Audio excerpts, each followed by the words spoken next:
Hi, I'm Richard Sklar from Sklar Associates. The coronavirus pandemic has shocked the economy.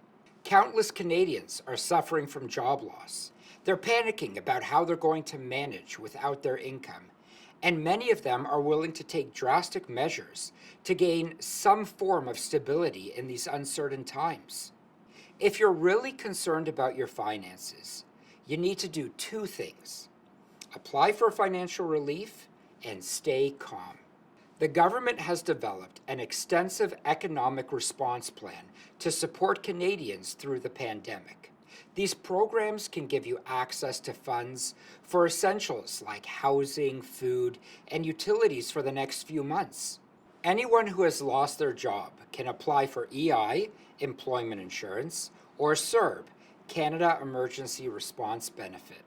Parents can access extra funds through the CCB, Canada Child Benefit. Ontario Works also has an emergency assistance program to help citizens in crisis.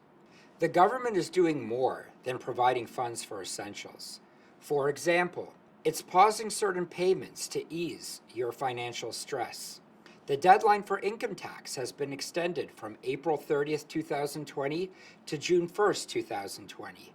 There is a moratorium on the federal student loan payments and interest until September 2020. Homeowners have the option to apply for mortgage deferrals for up to 6 months. The next tip that you should follow is to stay calm. Going into panic mode can push you to make drastic and sometimes irreversible financial decisions.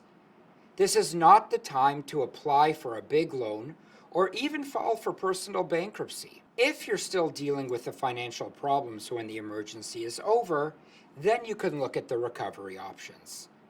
Until then, hold tight. Things will eventually settle down. This scenario is stressful, but it's important to remember that it is temporary.